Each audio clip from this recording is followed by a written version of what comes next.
Welcome.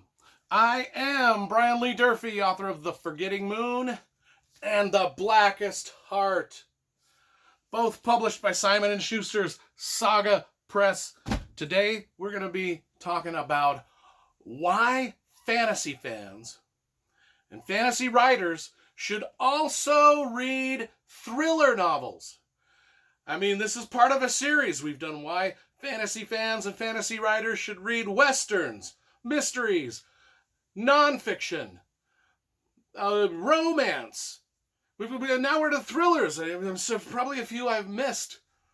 But why should you, as fantasy fans and fantasy writers, read thrillers? This is going to be mostly a writing advice video, but I think that you people that are just readers should watch too, because, I'm going to be introducing you to some badass, totally dope authors and books. And this is just a few of the thrillers I've got here. I mean, I've got thrillers by, John Grisham and Ken Follett, Dan Brown, the Da Vinci Code, Michael Silva, Brad Thor, Tom Clancy, Robert Ludlum, The Bourne Identity, Jack Carr, John Le Carre. I mean, there's so much that we can, as readers, so much that we can enjoy from these writers, and as authors, as fantasy authors, there's so much we can learn by reading thrillers.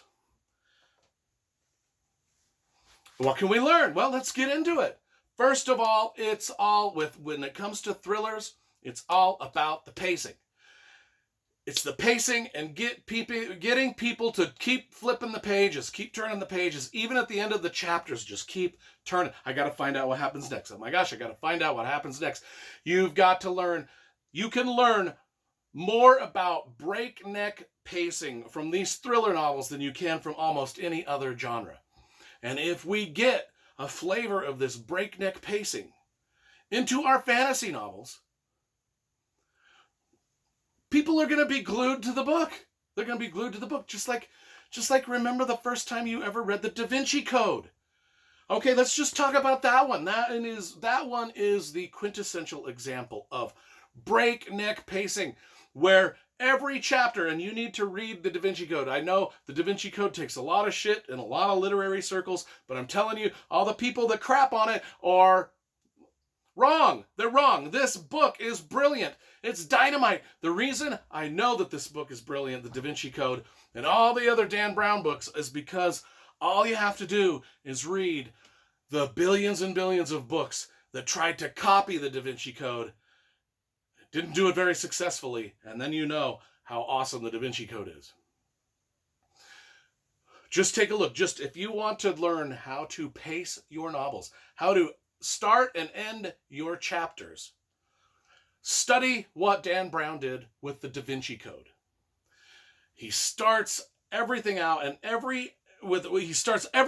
a hook, and then he ends every chapter on a cliffhanger, on like oh my gosh, we just discovered this now, and then the end of chapter. He stops he stops chapters right in mid-action, right when they're just about to solve the mystery.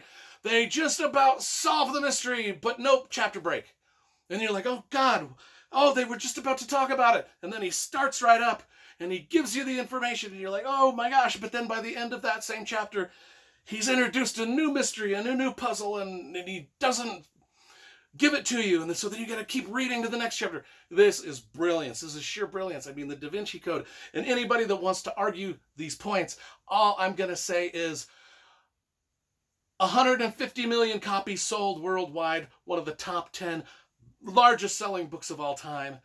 The dude did something right, because people gobbled that up when it came out, and they're still gobbling up his novels now. So, you ain't got an argument. You ain't got an argument. The guy fucking writes better than you do.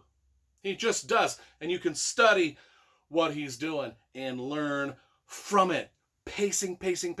All of these books have it. Even the thick, dense ones, like Tom Clancy, they've got it. Even the more literary thrillers by like John Le Carre, they've got it. They've got that going for them. Another thing you can learn is Research these guys. Watch when these guys put together a political thriller, or I don't care what, or a legal thriller, like John Grisham does the legal thrillers. Robert Ludlum does spy thrillers. This Eye of the Needle by Ken Follett's a spy thriller. These John le Carré's are political thrillers. Tom Clancy's are political thrillers. Just watch how they do their research. Everything that they talk about is researched, whether it's whatever gun the spy is using, whatever spy craft that the spies are using in a John le Carré novel. John le Carré used to work for M16 in England. He used to be like a James Bond, and he takes all of his knowledge about Cold War spy espionage, and he puts it into the book, and it's right there for you to have. If you want to write thrillers or things like that, the work has been done. You can just emulate what these guys are doing. You do your research. Tom Clancy books are notorious for just the density of the research. Like if Tom Clancy's going to set a scene on a nuclear submarine, he's going to describe every electronic component and rivet of that submarine. And that's dynamite because people love that. And like I said, the proof is in the sales that people love it. People love when he deep dives into the inner workings of a tank or a B-2 bomber or the Star Wars defense system with the satellites or a nuclear submarine or just a simple machine gun. People just drink that up. They're hungry for it. And so you can learn so much about research for your own novels. Even if you're writing epic fantasy and you want to set your book in an epic fantasy setting, you need to research all that stuff, and you can learn how these guys research their stuff. And you can glean from what they've done with research of modern politics and modern warfare. And you can actually take that and incorporate it, because a lot of modern politics is the same type of politics that you're going to be putting in your fantasy novels. So you need to research politics, all types of politics, from ancient politics to modern politics, from socialist agendas to capitalist agendas, from communist agendas to democracies. You've got to know it all. And these guys do. You've got to, if you're doing John Grisham legal thrillers, you've got to research police policy, law enforcement policy, the policy, how things are, how courtrooms operate. You can go in and watch it. Anybody can go into any courtroom and watch a trial. They'll let you right in. You can go watch and see how lawyers defend their clients.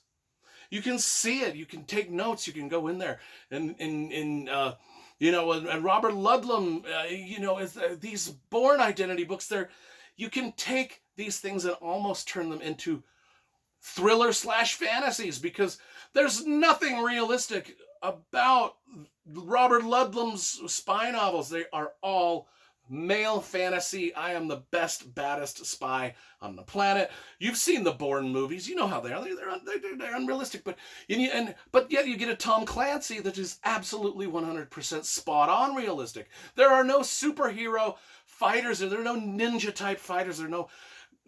But in the Bourne Identity, everybody's top notch. Everybody is unkillable, and that's great. You can have all of the in between. You can make it like a James Bond Bourne Identity type thriller where it's just a fantasy. It's almost like a Dresden Files fantasy kind of a thing. And you can, what if you did take spy thrillers? I'm just rereading Brian Lumley's Necroscope, and I'm doing a review of it soon, and it is basically a thriller. It's basically a Robert Ludlum spy thriller set in the Soviet Union and communism and everything, but with vampires. This stuff, you can just use it so much. And like I said, read these books. If you read enough of them, gosh, you'll just, that stuff, you'll just absorb all of the research they've already done, Dan Brown writes these thrillers about, the Illuminati and conspiracy theories, and this is dynamite. And same with Daniel Silva. His main spy is a an artist. He's an art restorer. He sits in the Sistine Chapel and restores the artwork. And then once in a while he goes and solves a spy. He saves the world from nuclear holocaust. I mean, and everything in between. You can, the Jack Carr thrillers are about a badass Navy SEAL. A little bit like Robert Ludlum thrillers. They're just a little bit fantasy. A little bit, kind of like, hey, we're the badass guys. And you can have that. You can have your guys be like Jack Reacher and just kick ass everywhere they go. Or you can have more realistic spies like Jack Ryan. Or you can have super realistic spies where everything is like exactly like a real spy craft is, which is John le Carré. And these are these are literary fiction. These things, I mean, if you want to know how real spies and real, secret agents do their work, read John le Carré.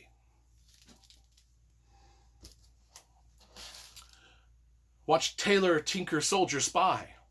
Watch The Constant Gardener. Read them. Watch the movies. All of this stuff has been made into films too. I mean, every single one of these authors has films. Even Chris Pratt is going to be starring in the Jack Carr stuff.